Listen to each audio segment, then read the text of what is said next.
Traído a ustedes por la Iglesia Bíblica Metro, una iglesia de sana doctrina enfocada en conocer, vivir y anunciar el Evangelio de Jesucristo. Y tomamos la decisión de que cada mañana, como iglesia, leamos el pasaje de los 10 mandamientos completos antes de la predicación. Así que si tiene su Biblia, vaya a Éxodo 20. En la Biblia negra que está por ahí, en algunos asientos, que le llamamos la Biblia congregacional, es la página 76. Esta es la versión que vamos a estar leyendo, Nueva Biblia de las Américas.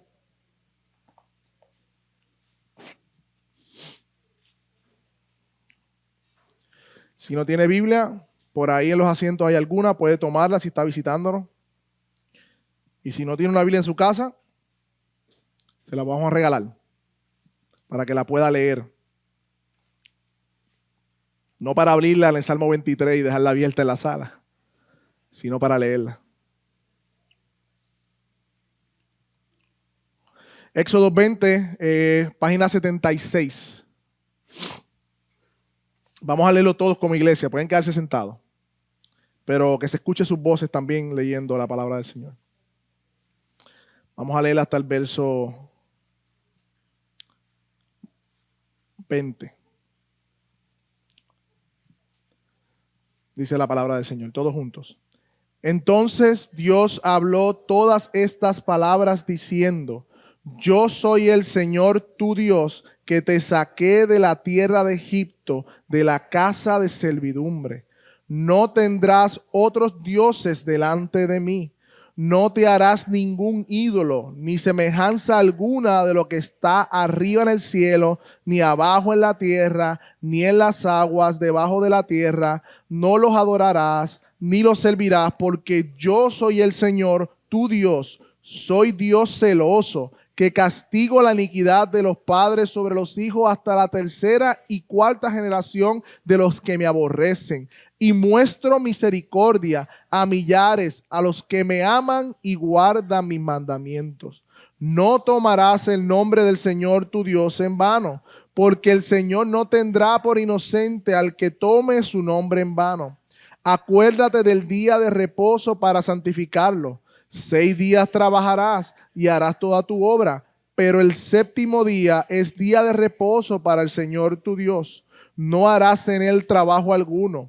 Tú, ni tu hijo, ni tu hija, ni tu siervo, ni tu sierva, ni tu ganado, ni tu el extranjero que está contigo. Porque en 6 días hizo el Señor los cielos y la tierra, el mar y todo lo que en ellos hay, y reposó el séptimo día. Por tanto, el Señor bendijo el día de reposo y lo santificó. Honra a tu padre y a tu madre, para que tus días sean prolongados en la tierra que el Señor tu Dios te da. No matarás, no cometerás adulterio, no hurtarás, no darás falso testimonio contra tu prójimo, no codiciarás la casa de tu prójimo, no codiciarás la mujer de tu prójimo, ni su siervo, ni su sierva, ni su buey, ni su asno, ni nada que sea del prójimo. Todo el pueblo percibía los truenos y relámpagos y el sonido de trompeta y el monte que humeaba. Cuando el pueblo vio aquello, temblaron y se mantuvieron a distancia. Entonces dijeron a Moisés: habla tú con nosotros y escucharemos, pero que no hable Dios con nosotros, no sea que muramos. Moisés respondió al pueblo: no teman, porque Dios ha venido para ponerlos a prueba y poner que temor permanezca en ustedes y para que no pequen. Amén. Amén. Cuando nos reunimos para hacer esta serie y planificar los diferentes sermones que íbamos a hacer, nosotros sacamos un calendario, dijimos pues vamos a hacer una introducción y luego mandamiento 1, 2 y 3 cada domingo, y teníamos la serie set hasta agosto, septiembre. Pero nos dimos cuenta que lo que estaba en nuestros planes o en nuestra mente no es así. Dios tenía otros planes. Por lo tanto, todo ha cambiado. Hemos decidido venir con más calma ante los mandamientos del Señor porque estamos viendo que hay unas implicaciones mucho más amplias que no podemos pasar desapercibidos. Y porque entendemos que hay un alto desconocimiento o prejuicio sobre la ley de Dios y porque hay mucho que aplicar de ella a la luz de la cruz del Calvario. Por lo tanto, hoy se supone que estuviésemos en el segundo mandamiento, pero apenas vamos a comenzar el primer mandamiento. Así que hoy, hermanos, voy a hacer 4 cosas solamente. En primer lugar, vamos a ver algunos aspectos generales de los mandamientos para entrar al primero hoy. Vamos a ver al dador de la ley, Jesús. Vamos a ver lo que prohíbe el primer mandamiento. Y número 4, cómo cumplimos positivamente ese primer mandamiento. Así que en Éxodo, vayan conmigo, Éxodo 20, versículo 3. Ese es el pasaje que o el texto que vamos a exponer. Y dice el pasaje: no tendrás otros dioses delante de mí. No tendrás otros dioses delante de mí. Y algunos aspectos generales que vamos a hablar ahora para poder entrar en este mandamiento, hermanos, es en primer lugar el cumplimiento pleno de la ley. Ustedes como padres o quizás en el trabajo han tenido la experiencia de que, por ejemplo, si sus hijos están peleando, jugando de mano y usted le dice no juegues de mano o no pelees con tu hermano, y los hermanos lo que hacen es que se ponen indiferentes unos a otros, no se hablan por semana, no comparten. Y tú le dices, ¿por qué no están compartiendo? ¿Por qué no hablan? ¿Por qué no se están expresando cariño? No, es que tú dijiste que no peleáramos y estamos cumpliendo el mandamiento, no estamos peleando. Pero en realidad eso es lo que usted quiso decirle a su hijo. Lo que estamos diciendo con este ejemplo corto, ¿no? Y esta ilustración, que yo sé que quizás ha pasado en otros aspectos, es que el cumplimiento de la ley tiene una raíz más profunda que el mismo mandamiento. Va más allá de lo que se está diciendo a manera superficial. No es solo una conformidad externa a la ley, no es solamente que externamente cumplimos con el mandamiento, sino que hay unas implicaciones del corazón que el Señor está trabajando con nosotros. No es solamente una prohibición concreta, sino que esa prohibición de alguna manera nos está llamando a que hagamos lo contrario a lo que se prohíbe. Y en ese sentido, cumplimos la ley verdaderamente, o el mandato, cuando lo hacemos de todo corazón y entendiendo que no solamente se prohíbe algo, sino que se sugiere lo opuesto. Otra cosa que veremos de los mandamientos es su expresión concreta y es bien interesante. Hay unos que son más concretos que otros, o sea, que sean más cortos que otros. Y vamos a entrar en cada uno durante esta serie. Pero el que me corresponde es bastante corto. No tendrás otros dioses delante de mí. Y es que cada mandamiento es como un insumo, como un resumen, un jugo concentrado, por decirlo de alguna manera, compuesto, que implica muchas otras cosas en la vida o en la práctica. Y aunque la ley más adelante, vamos a ver que si leen Éxodo o están leyendo Éxodo, van a ver que se aplican y hay implicaciones para el pueblo más amplias. Sí tenemos que decir que Dios expresó en el decálogo su mandamiento de manera concreta. No matarás, no hurtarás, no darás falso testimonio, no tendrás otros dioses ajenos delante de mí. Y me gusta el comentario de Calvino en este punto porque él dice, hay personas que hubiesen preferido que Dios hubiese sido más específico y dijera, por ejemplo, no matarás, no pelees, no insultes, no mires mal, no. Y así está toda la ley, sé lo que tengo que hacer. Pero él dice en sus instituciones que nosotros tenemos una tendencia pecaminosa a categorizar los pecados. Y si hubiese una lista de cada mandamiento con cada detalle, somos capaces de escoger un pecado y decir, no es tan malo porque él dice que no mate, yo por lo menos lo estoy mirando mal, no es tanto. Allá otro que pelea con él. Yo nada más le tengo resentimiento. Pero Dios lleva el enojo al mismo nivel del homicidio. Así que cuando decimos, eso solamente fue un insulto que se me zafó en una discusión con mi esposa, a eso Dios le llama homicidio. Y a eso entonces lo vemos con lo horrendo que es el pecado y el fastidio que es para el creyente el pecado, porque el creyente odia el pecado que está en sí. De esta manera Dios mantiene en nuestras conciencias la gravedad del pecado. No fue que lo tomé prestado y se me olvidó devolverlo. No robarás. Eres ladrón.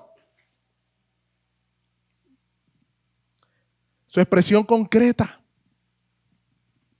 Y algo más que vamos a ver para ya entrar en el segundo aspecto es la organización de la tabla de la ley. Vamos a comenzar con el primer mandamiento y hay muchas formas que se ha dividido esta tabla. Pero yo creo que la más concisa, precisa, es ver los primeros 4 mandamientos como aquellos mandamientos verticales que refieren a nuestra adoración a Dios. Y los otros 6 mandamientos, como el 5 como una transición, que corresponden a nuestros deberes los unos con los otros. Estamos entrando hoy en el primer mandamiento. Pero es una sola ley. Es una sola ley. Nadie puede dividir en sus deberes la ley del Señor. Si alguien es estricto con la segunda tabla de la ley, aquello que corresponde a los demás, pero descuida la primera tabla de la ley, en su corazón no estará reconciliado con Dios, dice Watson. No sé si recuerdan los fariseos, que diezmaban hasta de la menta, de la hortaliza, eran quisquillosos en el cumplimiento en su deber con Dios, pero Jesús le dice, ha olvidado hacer misericordia. Debían de hacer eso, pero no olvidar tampoco el hacer misericordia, que tiene que ver con la segunda tabla de la ley. O no sé si recuerdan al moralista, joven rico,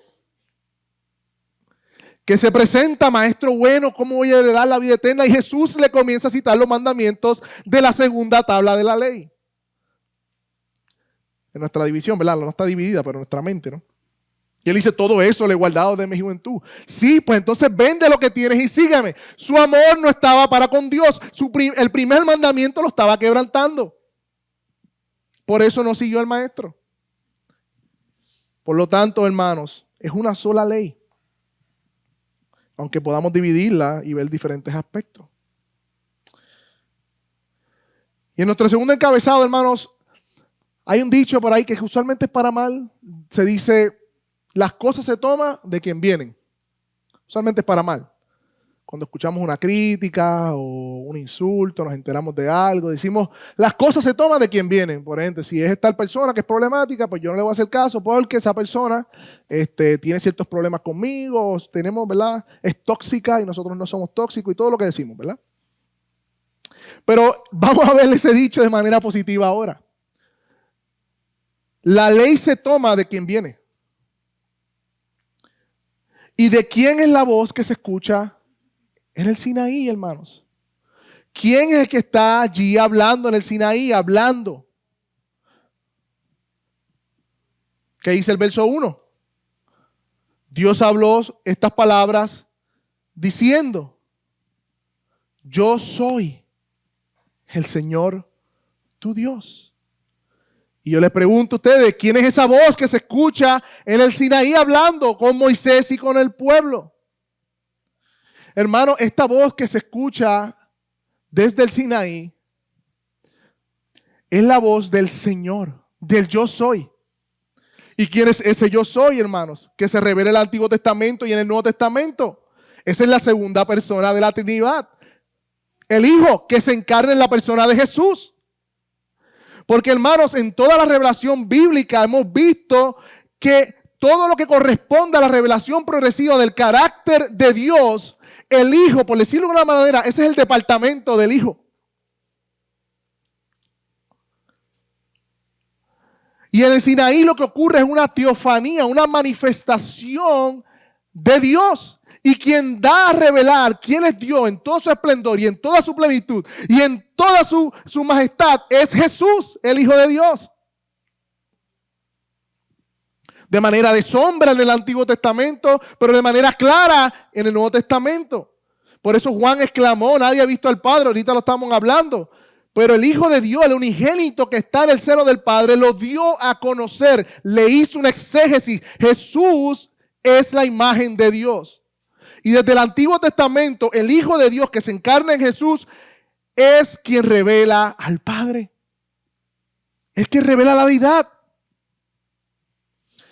Dice Juan, por ejemplo, que él era el verbo en el principio y que nada de lo que vemos fue hecho sino por medio de él. Y luego leemos en Génesis que dice que Dios hizo los cielos y la tierra. Y luego vemos en Job que dice, ¿quién oscurece mi consejo? ¿Dónde estabas tú donde yo fundé la tierra? ¿Quién es el que está hablando allí? El Hijo. Isaías ve en su templo, en el templo, una gran visión de alguien sentado en el trono y sus ángeles diciendo santo, santo, santo. Y Juan más adelante dice en Juan 12 que esa visión era Jesús y que los judíos no habían creído en él. Y diferentes formas que vemos desde el Antiguo Testamento que Jesús va revelando la deidad de Dios. Y esto no es diferente, hermanos, en el Sinaí. Jesús no aparece de la nada en el Nuevo Testamento, sino que se va revelando. Y para que vean más concreto esto, ¿recuerdan qué le dijo la voz de la zarza ardiente? ¿Qué le digo a los israelitas quién tú eres, Señor? ¿A quién le digo? Dile que yo soy el que te envía. Y cuando Jesús estaba hablando con los fariseos, le dice, antes de Abraham, yo soy. Y dice que los fariseos cogieron piedras para apedrearlo porque ellos sabían lo que le estaba diciendo. Y la voz que escuchamos desde el Sinaí es la voz del Señor. El yo soy. Santiago 4, hablando de juzgarnos unos a otros, dice, uno solo es el dador de la ley. Uno solo que puede salvar. ¿Y tú quién eres para juzgar a tu hermano? Diciendo que cada siervo le va a dar cuenta a su Señor, hablando del Señor Jesús. Y lo digo porque tendemos a mirar los 10 mandamientos como algo del pasado, un Dios que está allá con un pueblo en un monte que no tiene nada que ver conmigo. No, hermano, no veamos esto de esta manera. Dios se reveló en la persona de Jesús más plenamente en el Nuevo Testamento, pero desde el Antiguo Testamento vemos que Él sigue hablando y es palabra perpetua para nosotros. Tenemos que corregir esos lentes, nuestra visión. Mientras tú y yo estamos aquí sentados, ese Jesús está entronado en su reino, en el cielo, y nosotros estamos leyendo su ley. Esto tiene que ver con nosotros, hermano. ¿Qué implicaciones tiene esto para nosotros, hermano? Cuando Jesús vino a la tierra, que dijo, yo no vine a abrogar la ley, yo vine ¿qué? A darle cumplimiento. O sea que aquel que habló en el Sinaí es aquel que se sentó en el sermón del monte a hablar y a dar la aplicación correcta de la ley. Aquel que habló en el Sinaí fue aquel que se encarnó y él mismo cumplió la ley dada por él, hermano. Y no se queda ahí, hermano. Él mismo tomó la maldición del quebrantamiento de la ley sobre él. Él mismo tomó esa maldición sobre sí. Murió en la cruz del Calvario para perdonar los pecados de aquellos que rompieron la ley, pero no todo eso, no solo eso, sino que resucitó al tercer día y hoy reina con poder. Como dice Pablo, porque el fin de la ley es Cristo para justicia de todo aquel que cree, hermanos. Así que las cosas se toman de quien vienen y nos acercamos ante la voz de nuestro Señor Jesús, hablando desde el Sinaí. Ahora bien, podemos preguntarnos por qué este es el primer mandamiento, la primacía del primer mandamiento. ¿Por qué está ahí? Yo creo que nos informa algo el hecho de que ese primer mandamiento esté ahí. Y es que nuestro deber, hermano, nuestro deber es primero para Dios. Él va por delante de todas las demás cosas. Y recordemos el contexto de los 10 mandamientos. El pueblo de Israel acababa de salir de Egipto, 400 años de esclavitud, viendo la idolatría de los israelíes, de los egipcios. El Señor los salva, los saca, aunque ellos vivían en Gosén, como quiera veían y participaban o compartían la comunidad egipcia y sabían lo que era la idolatría y tener otros dioses. Dios los saca y le da su pacto y le dice: si ustedes obedecen mi voz, será mi especial tesoro. Así que este primer mandamiento que tenemos aquí tiene que ver con una relación de pacto, donde la persona de Dios va primero que las cosas que hacemos. Nosotros invertimos, pero primero va la persona antes de lo que hacemos. Primero va la persona. Y en este primer mandamiento vemos que Dios exige exclusividad y fidelidad a su pacto. Y hermanos, aquellos que estamos casados y aquellos que piensan casarse, cuando nos casamos entramos en un pacto, en una relación pactual. Y en los pactos hay votos. Y en esos votos son promesas que nosotros hacemos. Y decimos en esos votos: te amaré, estaré contigo, fiel en salud, en enfermedad, en riqueza, en pobreza. Decimos todas esas cosas. Y no importa que cumplamos todas esas cosas, si no hay fidelidad conyugal, de nada vale. De nada vale yo ser un proveedor y no ser fiel a mi esposa. De nada vale.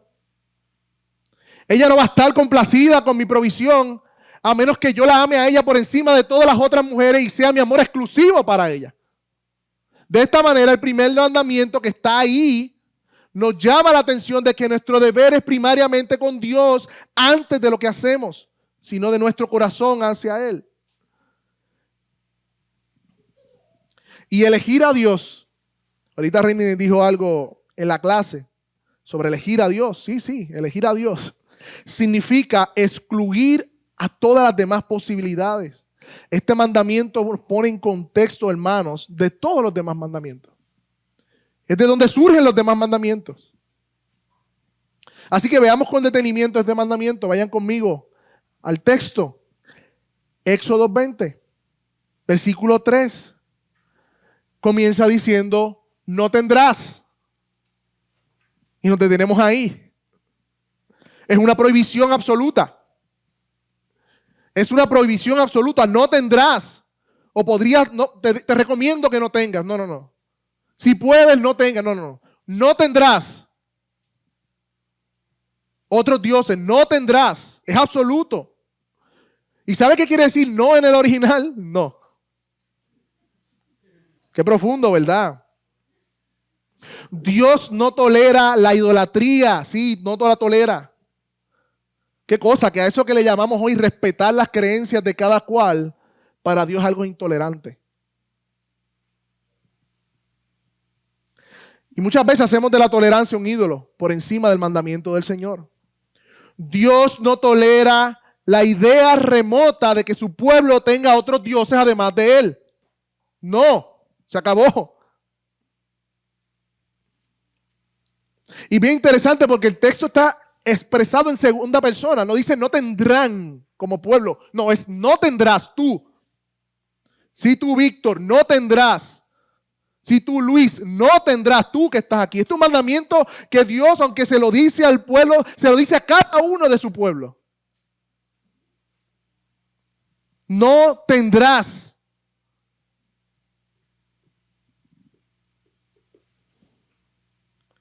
Es un llamado personal que Dios hace a cada uno de nosotros, hermano. Yo no sé ustedes, pero el eco de las palabras de Jesús retumba.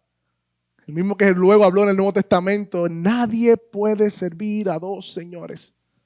Nadie. Y nadie en el original es nadie. La palabra no tendrás, o esa primera frase, o esa primera parte de la oración, nos habla de una elección. Tener al Dios de la Biblia por nuestro Dios es elegirlo. Es una elección radical que hacemos. Elegirnos únicamente a Él significa amarlo. Pero yo les pregunto algo, hermanos. ¿Podemos amar a quien no conocemos? No, hermanos, no podemos amar a quien no conocemos. Mientras más conocemos a Dios, más podremos amarle. Y mientras más amemos a Dios, más podremos obedecerle.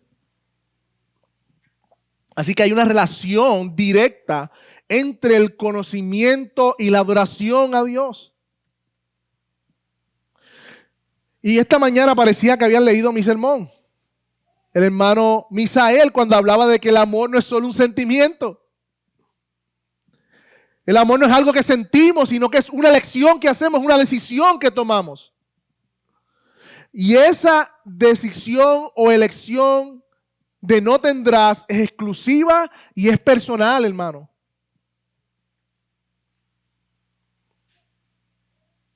Dicen, ahí no dice no harás o no adorarás, dice no tendrás para ti, es algo personal. Y alguien diría, objeción, nosotros somos reformados y creemos en la elección. Dios no eligió a nosotros no elegimos a Dios. Sí, pero también la Biblia nos llama a elegirlo a Él. Ahora pues temed, dice Josué 24, 14 al 15. Temed a Jehová y servidle con integridad y verdad. Quiten de vosotros vuestros dioses, los cuales sirvieron vuestros padres en el río, antes del río en Egipto, y servir a Jehová. Y mira lo que dice Josué. Si os mal les parece servir a Jehová, escogen hoy a quién van a servir. Claro, su elección va primero. Pero claro que tenemos que elegirlo.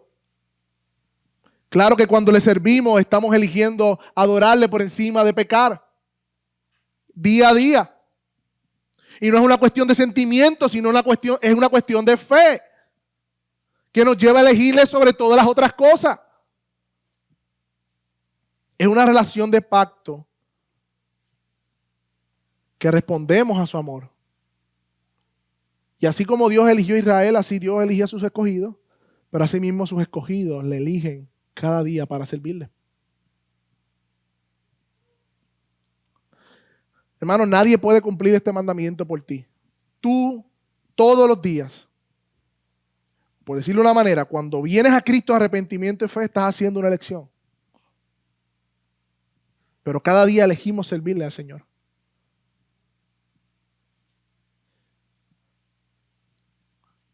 No tendrás, habla de que Dios es un Dios personal. Y nosotros que leemos mucho y estudiamos mucho, tenemos que tener cuidado. Porque a veces podemos cambiar a Dios de ser una persona a un concepto, a una idea. No, hermano, Dios se revela como una persona. Y estamos estudiando los atributos comunicables de Dios.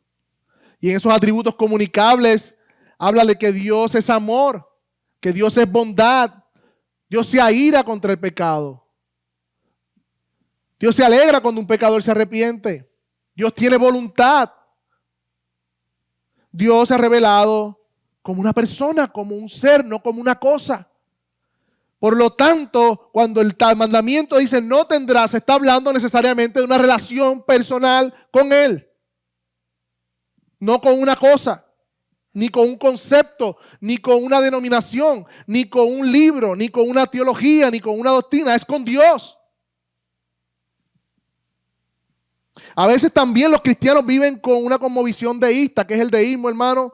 Es como ese Dios, una filosofía, ¿verdad? Un tipo de corriente de pensamiento que ven que hay una divinidad que hizo el cielo y la tierra. Dicen, sí, el mundo no fue creado al azar, sí hubo un diseño divino, pero está tan lejos allá que no interviene en nuestro día a día. No, hermano. Tenemos que arrepentirnos de esa visión de Dios que tenemos. Porque a lo largo de las Escrituras vemos que Dios desea habitar con su pueblo. En Edén, en el tabernáculo, en el templo, en Cristo, envió a su Espíritu para habitar en nosotros por medio de su Espíritu, y luego nos llevará a su presencia donde habrá plenitud de gozo. Porque no merecemos, no, porque Él quiso, no sé por qué, no me pregunte, por el puro afecto de su voluntad. Él desea habitar con su pueblo. No tendrás, pero ¿qué no tendremos? Dice el texto ahí conmigo, vayan. Otros dioses. No tendrán otros dioses. O sea, pero hay otros dioses, sería la pregunta. Porque si el mandamiento dice no tendrás otros dioses, quiere decir que hay otros dioses. No, hermano, no hay otros dioses.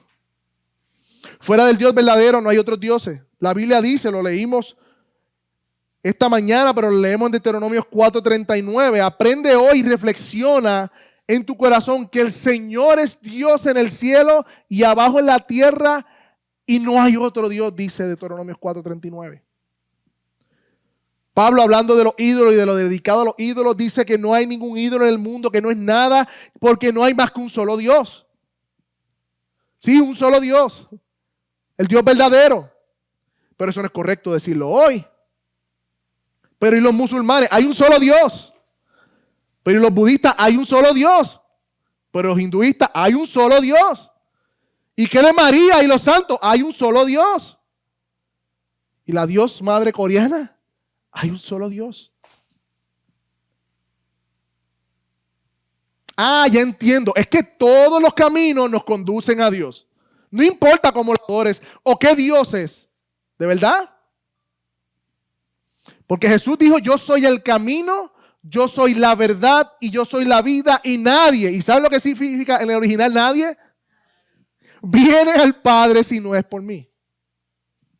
Pablo dijo en 1 Timoteo 2:5, porque hay un solo Dios y un solo mediador entre Dios y los hombres. ¿Quién es? Jesucristo, hombre. Un solo Dios, un solo mediador. ¿Está más claro o no está claro? Pero entonces, ¿por qué menciona el mandamiento otros dioses como si hubiesen? Y la contestación es, hermanos, porque la mente del hombre que fabrica esos dioses, para él son real, cuando no lo son. Para él son reales. Y lo que hacen es atribuirle todo lo que hace el Dios verdadero a ese ídolo. Y para él son verdad, aunque no lo sean. Somos tan inclinados y seducidos, hermanos, a crear dioses falsos que aunque no sean dioses en realidad, Dios prohíbe que tengamos otros dioses. ¿Quiénes son esos otros dioses entonces? Porque a veces nos engañamos en pensar, yo no soy como la civilización de los indios que tenían a Yucayeque y tenían a yo no sé quién, y como los africanos allá, tú sabes que adoran al dios Zumba. No sé. Nosotros no somos tan primitivos. Nosotros no tenemos otros dioses. Nuestro Dios es el Dios de la Biblia. Y nos podemos engañar a nosotros mismos y pensar que nosotros no albergamos dioses igualmente que estas personas. Pero si yo soy cristiano, ¿quiénes son esos otros dioses que tú dices que yo puedo estar adorando? Y quiero decirlos lentamente para que cada uno pueda meditar. Los dioses, esos otros dioses, son aquellos que ponemos junto a Dios. Mira esto, es junto a Dios. No es que quitamos a Dios, es que Dios está ahí, pero lo ponemos al lado de Él, como un complementito. Aquellas cosas que ponemos junto a Dios, en cual buscamos nuestra fuente de felicidad y paz. Aquellos dioses son aquellos quienes confiamos, que nos dan sentido de seguridad y esperanza, además de Dios. Aquellos dioses son los cuales les atribuimos las cosas que suceden, nuestros éxitos o fracasos, nuestra virtud, el destino, la vida me ha premiado, el karma. Aquellos dioses son aquellos en que en el altar de nuestro corazón le damos nuestro tiempo, nuestro dinero y nuestra devoción. Aquellos otros dioses son las cosas que valoramos y que estamos dispuestos a pecar para obtenerlas o para no perderlas. Aquellos dioses o otros dioses son aquellos que dominan nuestro pensamiento y conversación toda la semana. Yo quiero que mediten eso. Porque todos esos dioses prometen mucho, pero al final te dejan con la misma ansiedad, dolor, desilusión y frustración, porque no pueden dar lo que prometen. Y aunque el mundo está volcado tras de esos dioses, nosotros somos tentados todas las semanas a volcarnos tras de ellos.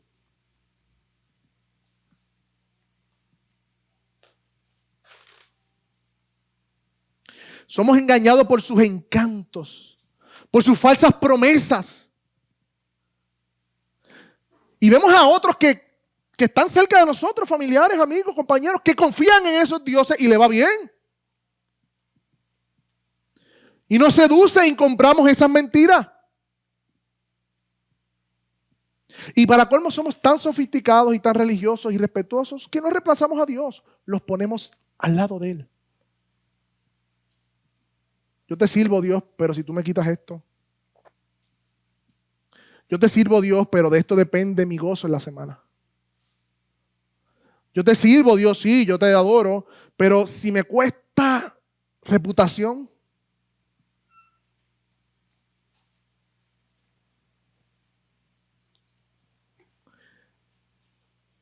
Ponemos esos ídolos, como dice el texto ahí mismo, delante de mí. Hay otras traducciones que dicen en mi cara o al lado mío.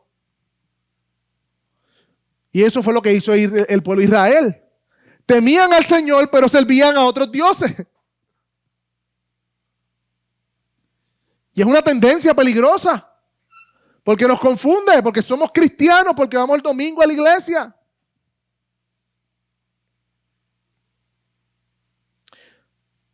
Pero Dios es un Dios celoso, hermano. Y es celoso porque es el único que puede ser celoso con su gloria. Porque nadie más y nada más la merece. Y no admite rival, su lugar es único y será nuestra mayor bien, hermano, si solo tenemos a Dios como nuestro Dios. Pero entonces, ¿cómo se ve este mandamiento cumplido, obedecido en el creyente? Y voy a hablar solamente de dos formas en cómo cumplimos este mandamiento. En primer lugar, cuando le amamos. Y en segundo lugar, cuando confiamos en Él.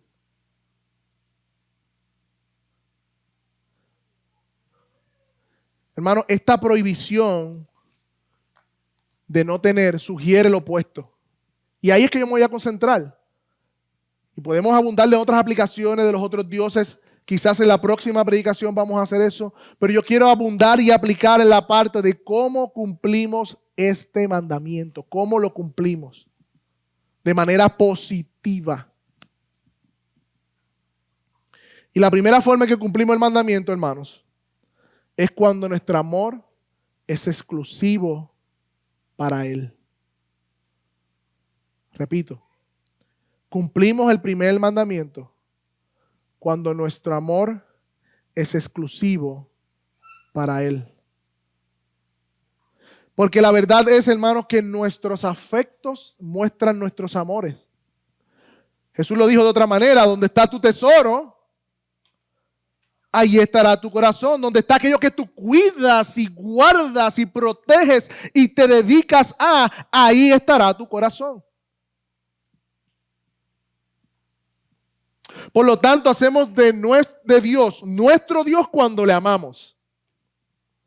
Con un amor sincero, buscándole, hermano, llenando nuestra boca de su conocimiento y nuestro corazón. Este amor se manifiesta en un temor reverente a Él. En una devoción apasionada por su persona y por su obra. Sí, hermano, el amor es una elección. Y amar significa quedarse con lo que hemos elegido. Vamos a ser tentados a adorar a otros dioses, pero amar a Dios significa quedarnos con el Dios que hemos elegido amar. Y el primer mandamiento exige un amor que sea fiel al pacto. Esta escena vino a mi mente cuando escribía el sermón. Pedro, luego de haber negado a Jesús 3 veces, ha llorado amargamente, se va a pescar y Jesús aparece al otro lado y Pedro corre hacia él. Yo imagino la mirada penetrante de Jesús allí con Pedro y le dice: Pedro, tú me amas. Yo no sé qué pasó por la mente de Pedro, pero podía estar pasando cada una de las negaciones. 3 veces negó a Jesús, 3 veces le preguntó: ¿me amas? Y entristecido al final dice: Señor, tú lo sabes todo. Tú sabes que te amo. Jesús le dijo: apacienta mis ovejas. De cierto te digo que cuando eras joven te ceñías, ibas a donde quiera, mas cuando seas viejo extenderás tus manos. Y mira lo que pasa cuando amamos al Señor. Dice: te ceñirá otro y te llevará a donde no quieres. Esto habla de que el amor a Dios implica una entrega total a Él. También lo hablábamos esta mañana.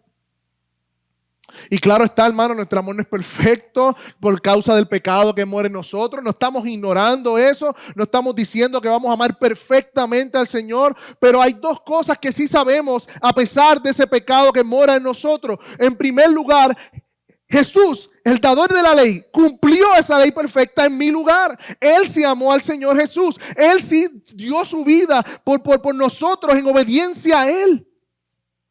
Él sí complació al Padre como nosotros nunca más vamos a poder hacer. Y lo hizo en nuestro lugar. Y aquel que pone su fe en Él delante de Dios, ahora mismo Dios está complacido con la vida del creyente porque está en Cristo. Y Cristo amó perfectamente a Jesús. Hermano, esa noticia debe llenar nuestra alma de gozo y de plenitud para que entonces salgamos a amar a Dios. No perfectamente, no, yo lo sé, pero sinceramente. Además, Dios ha derramado el Espíritu Santo sobre nosotros, ha derramado su amor para que podamos amarle y vencer el pecado, amándole a Él por encima de todas las cosas, hermano. No solamente tenemos el consuelo del Evangelio, sino que tenemos al Espíritu Santo que nos ayuda a amar al Señor. Podemos amarle sinceramente, sí. ¿Y tú sabes lo que implica? En cada caso de ustedes, ¿saben lo que implica? Es una entrega. Me recuerda el caso de la iglesia de Éfeso. Yo le digo a la iglesia reformada de Apocalipsis. Eso era lo reformado. Conozco tus obras, tu fatiga y que no puedes soportar a los malos y has sometido a prueba a los que dicen ser apóstoles y no lo son. Esta gente estaba por la línea doctrinalmente. Esta gente se había esforzado en el estudio y el conocimiento de Dios y había dicho: tú no eres apóstol, eres un falso, porque conocía las escrituras. Esta gente era los reformados de Apocalipsis. Tienes perseverancia, has sufrido por mi nombre y no has desmayado, te has mantenido. Pero el Señor le dice: tengo una cosa contra ti, has dejado el primer amor.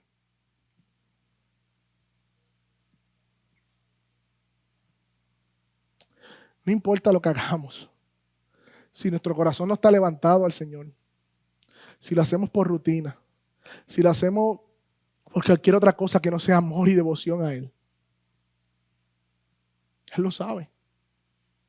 Y así como a la iglesia de Éfeso, Él se acerca y reconoce sus virtudes, pero tiene que decirle la verdad: has perdido el primer amor. Y mira las recetas que le da. Recuerda.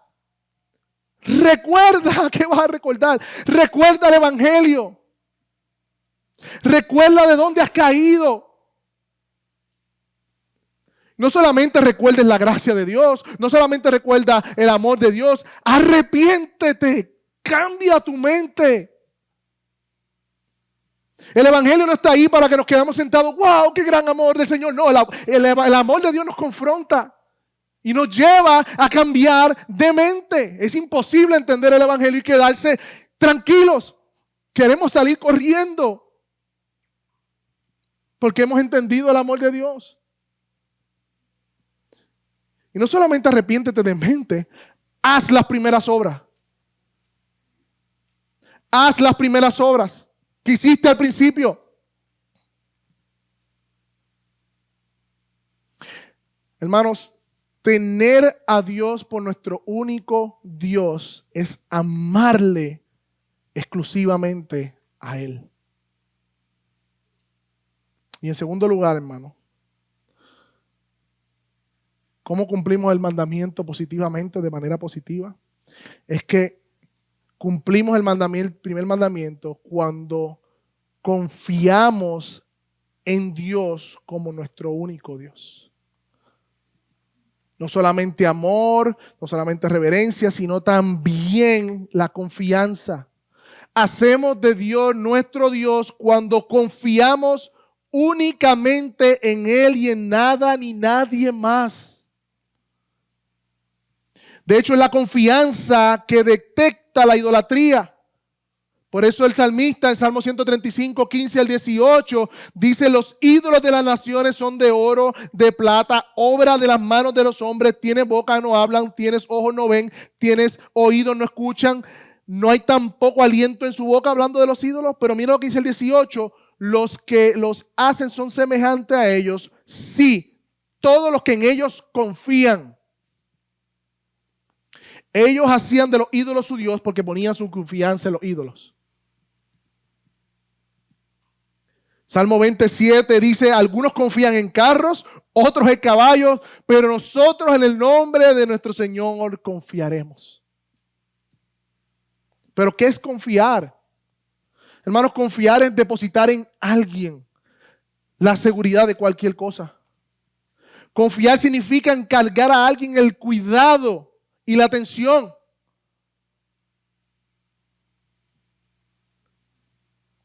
Cuando muchos que aquí están en servicio, usualmente pedimos recomendación. ¿Me recomiendas a alguien para cuál trabajo?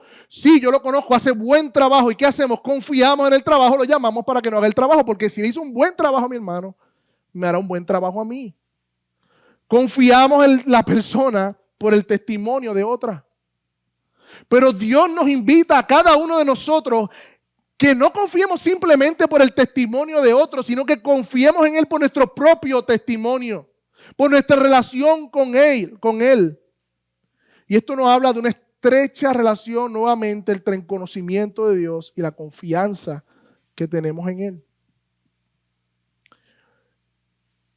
Hermanos, este es el fundamento para permanecer firmes en la prueba.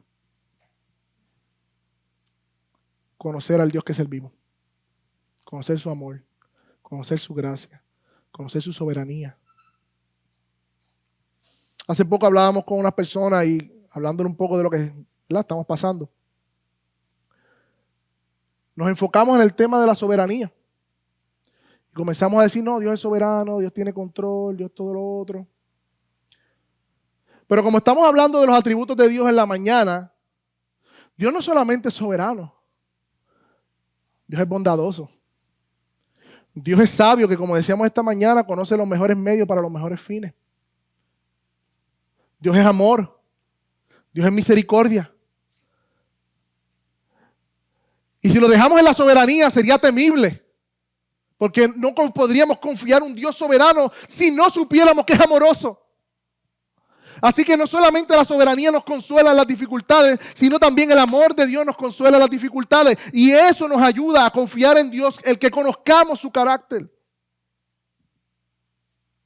Y hay un ejemplo bíblico que cuando pequeño recuerdo lo leí en mi Biblia Dios habla hoy, que era de ilustraciones, me acuerdo. Y quedé marcado con esta historia bíblica.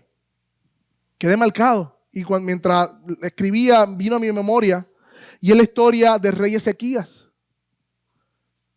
El rey Ezequías, en 2 de Reyes 9:19, había hecho todo conforme al Señor. Quitaron los altares, quitaron la idolatría. De hecho, era contemporáneo con el profeta Isaías. Pero de momento el rey de Asiria ve la prosperidad de Ezequías y el pueblo y va y sitea la ciudad, o sea, la rodea. Y le manda a decir a Ezequías: no te engañe tu Dios, hablando de Ezequías, mira qué bravo, en quien tú confías, para decir que Jerusalén no va a ser entregada en mi mano, rey de Asiria. He aquí, tú has oído lo que han hecho los reyes de Asiria a todas las tierras, destruyéndolas. ¿Escaparás tú? Miren la amenaza que le hicieron al rey Ezequías. Todas las naciones alrededor nuestro han sido borradas por mi mano, dice el rey de Asiria. Tengo la data, tengo las probabilidades, tengo la fuerza, tengo el armamento, te tengo sitiado. ¿Tú crees que Dios te va a librar a ti de mi mano? Ezequías escucha las noticias y ellos comenzaron a hablar hasta en el idioma hebreo para amedrentar al pueblo. Y ellos decían: no hablen en hebreo, que háblenlo en arameo. No, que vamos a hablar en hebreo para que ellos entiendan y tengan miedo. Pero Ezequías dice: animaos, esfuércense, no teman ni tengan miedo del rey de Asiria. ¿Pero por qué esa confianza de Ezequías? Porque él dice que con él está el brazo de la carne, mas con nosotros está Jehová nuestro Señor para ayudarnos a pelear la batalla. Oh, hermanos, qué confianza expresó este rey. Isaías profetiza, dice: Dios lo va a entregar en tu mano. Pero el rey de Senaquerib insiste y le envía unas cartas. Y esas cartas vuelven a amenazar y a insultar a Dios y al pueblo, y están sitiados en una situación horrible. ¿Y sabe lo que hace Ezequías? En 2 de Reyes 19:14, tomó las cartas en la mano de los embajadores y después de haberlas leído, subió a la casa de Jehová y las extendió en el altar y oró. Oh, hermanos, ¿qué hacemos cuando llegan noticias? ¿En dónde está nuestra confianza? Él tomó las amenazas, las puso delante del Señor y comenzó a orar. ¿Eso no es confiar? ¿Se parece a nosotros o corremos al brazo de la carne? Corremos a nuestras circunstancias. ¿A quién nos va a ayudar? ¿A quién conocemos? ¿A dónde corremos en momentos de necesidad? Eso demuestra en quién confiamos. Y hacemos de Dios nuestro Dios cuando ponemos nuestra confianza en Él. ¿Sabes lo que dijo en la oración? Tú eres Dios de todos los reinos de la tierra. Él reconoció que el Señor es soberano aún sobre los asirios. Y que si los asirios estaban ahí asediándolo, ¿sabes? Seteándolo para emboscarlos y destruir la ciudad, era por la mano de Él. Él no negó la realidad. Él se amparó en la soberanía y en la gracia del Señor. Tú hiciste el cielo y la tierra. Inclina, oh Señor, tu oído. Oye y abre, oh Jehová, tus ojos y mira las palabras que este rey ha dicho para blasfemar contra ti, Dios viviente. Es verdad, dice él. Es verdad que los reyes de Asiria han destruido las naciones. Él no niega la realidad. No estamos hablando de una fe tonta, de una fe sin... No, él no niega la realidad. Pero por encima de la realidad, él confía en el Dios de la realidad. Ahora pues, oh Dios nuestro, sálvanos, te ruego, por tu mano, que sepan todos los reinos de la tierra que tú eres el Señor. Esa fue su petición. Al otro día dice que el ángel del Señor descendió, mató más de 158,000 soldados. Y el rey se fue humillado, como profetizó Isaías. Y allá en su templo lo mataron sus propios hijos. Qué hermoso. Pero me gustaría dar un último ejemplo bíblico de confiar en medio de la adversidad. De confiar en Dios. Y este es el de los jóvenes hebreos en Babilonia. Hicieron un edicto. Todos debían postrarse ante la imagen. Y estos jóvenes hebreos no eran del pueblo, ellos eran parte del gobierno de Babilonia, tenían a cargo una de las provincias. Y ellos sabían que el rey sabía de su fe.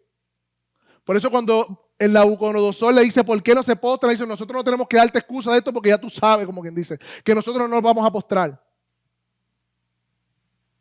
Y el versículo 17 dice: he aquí nuestro Dios que servimos puede librarnos de tu mano, porque Él preparó un horno de fuego para aquellos que no se postraran ante la imagen, tirar a ese horno de fuego a todas las personas que no reverenciaran la imagen de Nabucodonosor.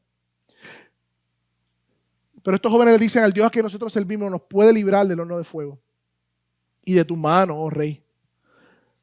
Pero sepa que si no nos libra,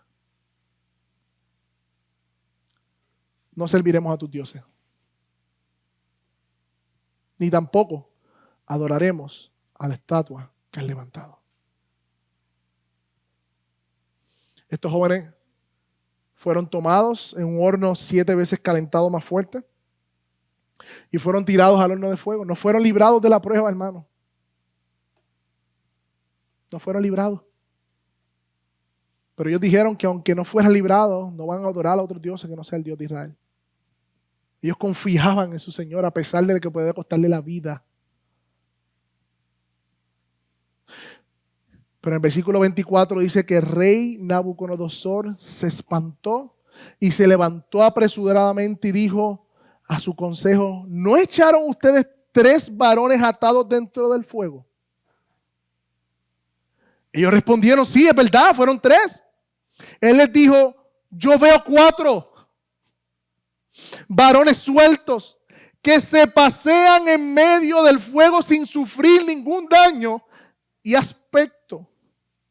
Y el cuarto es semejante al Hijo de los dioses. Otra teofanía. Dios aparece en la persona de su Hijo preencarnada en medio del fuego porque ellos confiaron en su Dios. Y aun cuando salen, ni olían a quemado. Oh, hermano, esto no nos lleva a nosotros a ver en qué estamos confiando nosotros, en quién estamos confiando. Estamos haciendo de nuestro Dios cuando confiamos en Él. ¿Cómo vas a responder, iglesia? ¿Cómo vas a responder hoy? Y falta mucho más del primer mandamiento, quizás lo toquemos la próxima vez, pero lo que hemos dicho hasta ahora, ¿cómo vas a responder ante este primer mandamiento? No tendrás otros dioses ajenos delante de mí. Yo creo que es un llamado a la iglesia para hoy en nuestro corazón tomar esos ídolos y arrojarlos. Es un llamado a amar a nuestro Dios con todo nuestro corazón, con toda nuestra mente, con toda nuestra fuerza y a confiar en Él a pesar de las circunstancias. Oh, pero al no creyente, aquel que no ha entregado su vida al Señor, aquel que todavía piensa que se podrá parar delante del trono, como leímos en el catecismo, y salir absuelto porque se ve como una buena persona, no has entendido la ley de Dios. La maldición y el castigo de la ira caerá sobre ti si hoy no corres a refugiarte en Jesús, que te llama a salvación. Para que puedas vivir verdaderamente, para que puedas amar verdaderamente y para que puedas confiar verdaderamente en Él. Que el Señor nos ayude, hermano. Oramos al Señor.